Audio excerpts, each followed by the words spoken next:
Hello everyone. तो एक बार फिर से स्वागत है आपका अपने यूट्यूब चैनल विद्यापीठ ट्यूशन क्लासेस में।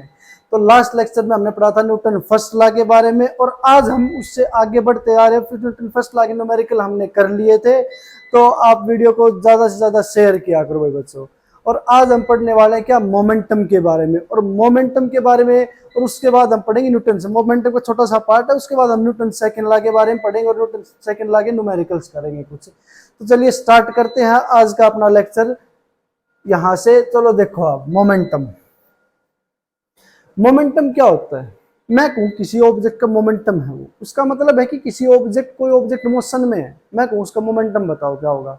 तो हमें उसकी क्या वेलोसिटी, क्या फाइंड आउट करना पड़ेगा, हम उसकी वेलोसिटी फाइंड आउट करनी पड़ेगी, उसका मास फाइंड आउट करना पड़ेगा। और भाई जल्दी है ना, वीडियो को तुम शेयर कर दिया करो। यहाँ पे ये नहीं कि हम कि थोड़े कंटेंट है वो हल्के लेके आएंगे, ऑनलाइन है तो यूट्यूब पे हमें क्या मतलब है।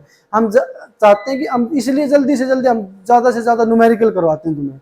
न्यूमेरिकल इसीलिए तो करवाता कि तुम्हारी तैयारी अच्छी से होती रहे। तो यहाँ पे सबसे अच्छा कंटेंट मिलेगा तुम्हें, तुम कहोगे वैसे मिलेगा। तो ध्यान से वीडियो को देखा करो। देखो मोमेंटम क्या है। मोमेंटम को अगर पढ़ने से मैं बोल सकता हूँ कि it is a product of, क्या होगा, product of mass and velocity.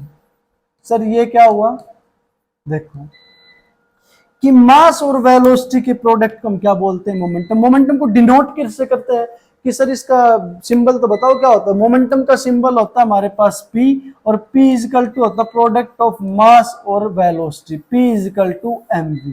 मैं ये बोल सकता हूँ मोमेंटम को, मास और वेलोसिटी के प्रोडक्ट को क्या बोल सकते हैं हम, मोमेंटम। P है मोमेंटम, V क्या है, वेलोसिटी है। इतनी बात समझ में आ गई, बिल्कुल आ गई सर। और क्या बोल सकते हैं यहाँ पे, अगर मैं बात करूं इसकी एसआई यूनिट की, तो सर इसकी एसआई यूनिट हम बता सकते हैं कि मास की एसआई यूनिट क्या होती है। SI unit of momentum is mass की किलोग्राम, वेलोसिटी की मीटर पर सेकंड स्क्वायर। बिल्कुल ठीक। तो मोमेंटम की जो यूनिट होगी वो होगी किलोग्राम मीटर पर सेकंड स्क्वायर। क्या और कोई यूनिट नहीं हो सकती? बिल्कुल हो सकती है। तो एक आगे आएगा, जस्ट न्यूटन सेकंड लॉ का ही पार्ट है कि अगर मैं किलोग्राम मीटर पर सेकंड स्क्वायर को सेकंड से मल्टीप्लाई कर दूं, मीटर वेलोसिटी मीटर पर सेकंड होती है, ध्यान रखना, रुक जाओ। वेलोसिटी क्या होती है, मीटर पर सेकंड होती है। तो ये ध्यान रखना भाई, थोड़ी मिस्टेक हो गई थी, बता दिया करो तुम्हें मैं बहुत बार बोल चुका हूं। क्या होती है हमारे पास, किलोग्राम मास की और वेलोसिटी की मीटर पर सेकंड। तो यहाँ पे अगर मैं इसको सेकंड से मल्टीप्लाई करूं, सेकंड से डिवाइड करूं, तो सर ये कुछ ऐसा बन जाएगा कि किलोग्राम मीटर पर सेकंड स्क्वायर और इंटू में सेकंड, बिल्कुल बन जाएगा। और ये होता है हमारे पास फोर्स की यूनिट। सर फोर्स की तो न्यूटन होती है, बिल्कुल न्यूटन होती है। तो वही चीज मैं यहाँ पे लिख रहा हूँ, बताऊंगा कैसे लिख सकते हैं इसको। तो इसकी दूसरी यूनिट क्या होती है, न्यूटन सेकंड होती है। क्या होती है हमारे पास, न्यूटन सेकंड। तो इसको लिख सकते हो यहाँ पे कि दूसरी यूनिट क्या होगी, और करके न्यूटन सेकंड कर सकते हो मोमेंटम की यूनिट। आगे इसको हम क्या बोल सकते हैं, फोर्स की यूनिट है। फोर्स का फॉर्मूले से यूनिट आएगी, बताएंगे इससे आगे बस। तो मोमेंटम है, एसआई यूनिट क्या होगी, किलोग्राम मीटर पर सेकंड, और न्यूटन सेकंड आ जाएगी। सीजीएस में कर सकते हो। सीजीएस यूनिट की अगर मैं बात करूं, यहाँ पे किलोग्राम की जगह क्या आ जाएगा, ग्राम, मीटर की जगह सेंटीमीटर, सेकंड की जगह सेकंड, तो ग्राम पर सेंटीमीटर ये आ जाएगा। तो product of mass and velocity क्या होगा, मोमेंटम। यहां से एक फॉर्मूला और कर सकता हूं मैं इसका ड्राइव, तो क्या होगा वो, मैं इसको, इस फॉर्मूले को लिख सकता हूं कि momentum is equal to mass V final minus V initial. जहां पे चेंज इन वेलोसिटी की बात हो ना, कि वेलोसिटी चेंज हो रही है, तो वहां पे ये फॉर्मूला कर सकते हैं, V final minus V initial momentum का। आगे इतनी बात समझ में, ठीक है। स्केलर क्वांटिटी या वेक्टर क्वांटिटी, देखो वेलोसिटी कैसी है, वेक्टर, मास स्केलर, और मास का और वेलोसिटी का। अब तुमने अगर नहीं पढ़ा हो तो मेरा जो लेक्चर है वो देख लेना, वेक्टर का, वेक्टर वेक्टर प्रोडक्ट और उसका डॉट प्रोडक्ट और क्रॉस प्रोडक्ट, दो प्रोडक्ट है। तो वहां पे ध्यान रखना कि जब हमारे पास स्केलर की वेक्टर के साथ मल्टीप्लाई है तो हमें कैसी मल्टीप्लाई मिलती है, वेक्टर की वेक्टर मिलती है क्वांटिटी। तो जब वेक्टर और डॉट प्रोडक्ट और क्रॉस प्रोडक्ट पढ़ाए थे ना, वो जाके लेक्चर देखना, विद्यापीठ ट्यूशन क्लासेस में जाके वेक्टर सर्च कर लेना, आ जाएगा तुम्हारे पास्ट। ठीक है, लेक्चर नंबर शायद लास्ट है 7 या 8 के लेक्चर है, वो ध्यान रखना। तो यहाँ पे प्रोडक्ट ऑफ स्केलर क्वांटिटी और वेक्टर क्वांटिटी, प्रोडक्ट क्या होता है, वेक्टर। तो मैं ये बोल सकता हूँ कि वेक्टर जो मोमेंटम है वो कैसी क्वांटिटी हमारे पास है, वेक्टर क्वांटिटी।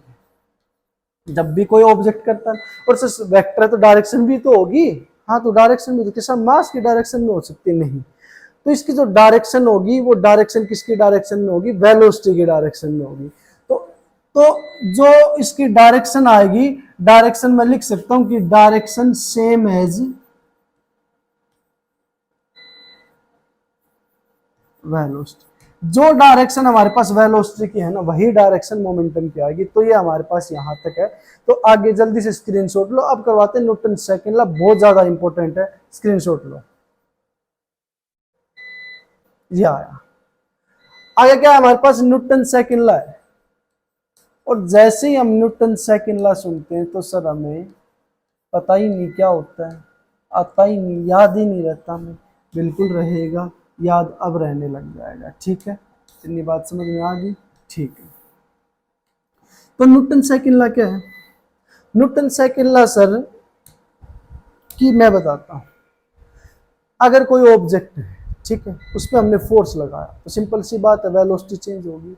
तो वेलोसिटी अभी अभी मोमेंटम पड़ा है, तो जो फोर्स लगा रहे हैं ना, तो उसका जो मोमेंटम चेंज कर रहे हैं ना, तो जो मोमेंटम चेंज कर रहे हैं वो डायरेक्टली प्रोपोर्शनल है फोर्स के। मतलब change in momentum is directly proportional to किसके, फोर्स के, अप्लाइड फोर्स के। जो फोर्स हमने अप्लाइड किया, कि जो फोर्स लगा के हमने उसका जो मोमेंटम चेंज किया वो क्या होगा हमारे पास, न्यूटन सेकंड लॉ होगा कि force is directly proportional to change in momentum, ये होता है। और यहाँ पे हो जाएगा चेंज इन टाइम। तो force is directly proportional to change in momentum per unit time आ जाएगा। यहाँ से सर कांस्टेंट तो यूज करो, बिल्कुल यूज करेंगे, और कांस्टेंट के करेंगे के यूज। तो यहाँ पे मिल जाएगा तुम्हें के delta P by delta T. और ध्यान रखना भाई, के की वैल्यू ऑलवेज एसआई में कितनी आएगी, 1। तो हम इसको पढ़ते हैं F is equal to delta P by delta T. कई बार तुम्हें यहां मिलेगा, ध्यान रखना, क्या, delta P by delta T, या तुम्हें मिल सकता है D P by D T. और डी टी और डेल्टा में तुम्हें क्या डिफरेंस है तुम्हें पता है, ठीक है, ये स्मॉल चेंज होता है, ये हमारे पास लाते हैं। तो change in momentum upon change in time, ये होगा हमारे पास न्यूटन सेकंड। तो सर वो एफ इजिकल टाइम में क्या होता है, वो भी न्यूटन सेकंड में। वो न्यूटन सेकंड लॉ नहीं, एक्चुअल में पूछ ले कि true Newton second law of motion कौन सा है, फिजिकल टू एम में या F is equal to dp by D t. तो ध्यान रखना वो आंसर क्या आएगा, F is equal to dp by D t आएगा। तो ये एक्चुअल में न्यूटन सेकंड लॉ है। एफ फिजिकल टू एम में जो हम पढ़ते हैं ना, F is equal to M A जो हम पढ़ते हैं ना, वो यहां से प्रूफ होके आएगा। सर प्रूफ करके दिखाओ हमें कैसे आया। बिल्कुल करते हैं, जल्दी से स्क्रीनशॉट लो। डेफिनेशन लिखना कि force is directly proportional to change in momentum upon time. तो जल्दी से स्क्रीनशॉट लो। आगे देखो, इसका प्रूफ करवाते हैं। मैं इसको कर देता हूं रफ, वरना मुझे फिर लिखना पड़ेगा, मैं तुम्हारी तरह हूं आलसी। देखो अब, ठीक है, सर बता दो फटाफट हमें कि न्यूटन सेकंड लॉ कैसे। जैसे अब मैं बात करूं कि सर मेरे पास एक ऑब्जेक्ट है, इस ऑब्जेक्ट का मास है m, मैंने इस पर लगाया फोर्स F, ठीक है सर, लगा दिया। अब क्या करना है, जैसे ही फोर्स लगाएंगे ऑब्जेक्ट क्या करेगा, मूव करेगा। इसकी इनिशियल वेलोसिटी मान लेते हैं हम, इनिशियल वेलोसिटी u से मूव कर रहा है। तो जैसे ही हमने फोर्स लगाया, क्या मास चेंज होगा, बिल्कुल मास तो चेंज होगा नहीं, तो इसका मास m रहेगा। वेलोसिटी सर चेंज हो जाएगी, वेलोसिटी हो जाएगी v। तो मैं सपोज करता हूँ कि मैंने यहाँ से यहाँ तक का टाइम लिया t, डेल्टा t भी ले सकता हूँ, मर्जी है तुम्हारी। सर हमने ये पढ़ रखा है कि मैं यहाँ का मोमेंटम निकालना चाहूँ, इनिशियल मोमेंटम आ जाएगा हमारे पास m। फाइनल मोमेंटम, बेटा फाइनल मोमेंटम कितना आएगा, mv आएगा sir. p equal to mv आप नहीं पढ़ा है अभी, हाँ। तो न्यूटन सेकंड लॉ क्या होता है, न्यूटन सेकंड लॉ होता है F is equal to dp by dt, ठीक है। चेंज इन मोमेंटम क्या कर सकता हूँ, p final minus p initial upon time कितना लगा है, t लगा है सर, तो इसको t कर दो, वरना dt कर सकते थे हम, कोई दिक्कत नहीं है। तो p फाइनल कितना है सर, p फाइनल है हमारे पास mv के इक्वल। p इनिशियल कितना है सर, p इनिशियल हमारे पास mu के इक्वल। और सर टाइम t है, टाइम में तो नहीं आया सर, आ तो गया, यही तो आंसर है। कैसे सर, आंसर है कि मैं यहां से अगर कॉमन लूं m, तो क्या बचेगा, v minus you upon T, नीचे बच जाएगा। बिल्कुल सर, ये किसका फॉर्मूला है, ये हमारे पास है एक्सेलरेशन का फॉर्मूला, मास और इनटू में एक्सेलरेशन, यही हमारे पास न्यूटन सेकंड लॉ का प्रूफ है। तो मैं ये कभी नहीं बोल सकता कि न्यूटन सेकंड लॉ ये, मैं ये बोल सकता हूँ कि एक्चुअल में Newton second law F is equal to dp by D t, ये इसका क्या है, हमने प्रूफ कर दिया। तो देखो फिर से एक ऑब्जेक्ट लिया, फोर्स लगा, इनिशियल वेलोसिटी u थी उसकी, फोर्स लगा के जैसे हमने फोर्स लगाया तो वेलोसिटी चेंज होगी, वेलोसिटी कितनी हुई सर v होगी, तो mv final momentum, initial momentum ये, final minus initial upon t किया, तो ये आंसर आ जाएगा एक्सेलरेशन का। तो न्यूटन सेकंड लॉ प्रूफ है।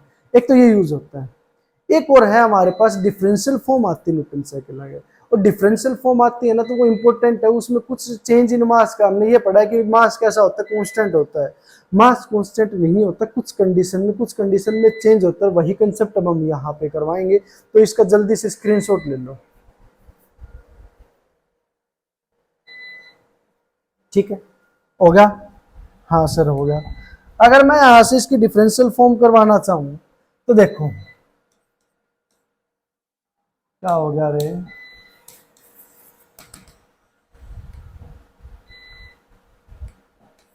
हाँ अब देखो क्या करवानी है हमें, डिफरेंशियल फॉर्म ऑफ, क्या है, differential form of Newton, sir कौन से लॉ की, अभी अभी करवा रहे हैं, कौन सा, न्यूटन सेकंड लॉ, ठीक है सर। डिफरेंशियल फॉर्म में क्या अलग है वो देखो, अगर जब हम डिफरेंशियल फॉर्म करवाते हैं किसी की भी, तो हमें ये पता है कि एफ इजिकल टू क्या होगा sir, DP by D T होगा, अभी अभी बताया आपने, ठीक है। क्या मैं मोमेंटम को ये लिख सकता हूँ, F is equal to d by D t, momentum को मैं एम भी लिख सकता हूँ सर, लिख सकते हो, मास इंटू वेलोसिटी लिख सकते हैं। अगर मास इंटू वेलोसिटी लिख सकते हैं, हमें ये फर्स्ट फंक्शन ये सेकंड फंक्शन, और डिफरेंशिएशन अगर किसी को आता है, थोड़ा बहुत नहीं आता तो सीख सकते हो, ठीक है, मैथमेटिक्स से। तो डिफरेंशियल मैथमेटिक्स में होता है कि एक फंक्शन एज इट इज दूसरे फंक्शन का डिफरेंशियल, और जरूरी है भाई, सबसे पहले मैथमेटिकल टूल्स आता है उसमें बहुत जरूरी है डिफरेंशियल सीखना। तो ये फर्स्ट फंक्शन ये सेकंड फंक्शन, तो सर हमने ये पढ़ रखा है, first function as it is पढ़ रखा है सर, सेकंड फंक्शन का डिफरेंशिएशन, ठीक है sir, plus second function as it is, second कौन सा है v, और फर्स्ट फंक्शन का डिफरेंशिएशन, बिल्कुल सर ये आगे बात समझ। पहला function as it is, second function का differentiation, second function as it is plus करके और फर्स्ट का डिफरेंशिएशन, ये होता है हमारे पास u इंटू वी का फॉर्मूला। अगर नहीं आता हो मैं यहाँ पे लिख देता हूँ, d by D t of u dot v का फॉर्मूला होता है u as it is, v का differentiation plus v as it is और u का डिफरेंशिएशन, तो ये आएगा हमारे पास इसका फॉर्मूला। आगे बात समझ में, ठीक है सर। अब देखो यहाँ पे दो फॉर्मूले बने, mass into change in velocity, sir ये देखा हुआ फॉर्मूला है बिल्कुल। तो ये किसकी वजह से है, ये है हमारे पास कॉज ऑफ मोशन,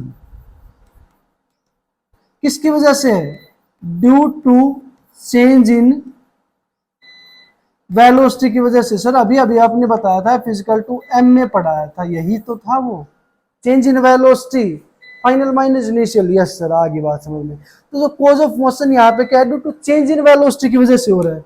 तो सर अगर यही तो बात हमने पढ़ी थी, यहाँ पे क्या डिफरेंस है सर, यहाँ पे डिफरेंस ये है कि यहाँ देखो, ओहो क्या हो गया, ये हो गया, यहाँ देखो चेंज इन मास, यहाँ पे कॉज ऑफ फोर्स क्या है, कॉज ऑफ मोशन क्या है हमारे पास, कॉज ऑफ फोर्स या कॉज ऑफ मोशन है ड्यू टू किसकी वजह से, चेंज इन मास की वजह से।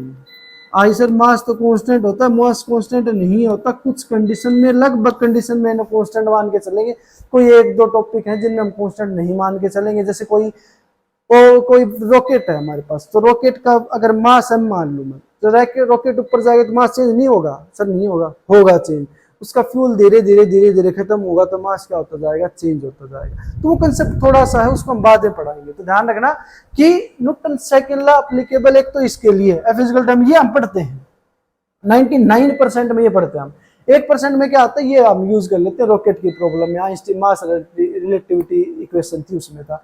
तो velocity into DM by dt था, चेंज इन मास की वजह से यहाँ पे कॉज ऑफ फोर्स है, यहाँ पे चेंज इन वेलोसिटी, ये तो हमें पूरे उसमें पढ़ना है, ये एक टॉपिक में पढ़ना है, एक टॉपिक में पढ़वा दूंगा, बाद में पढ़ा दूंगा।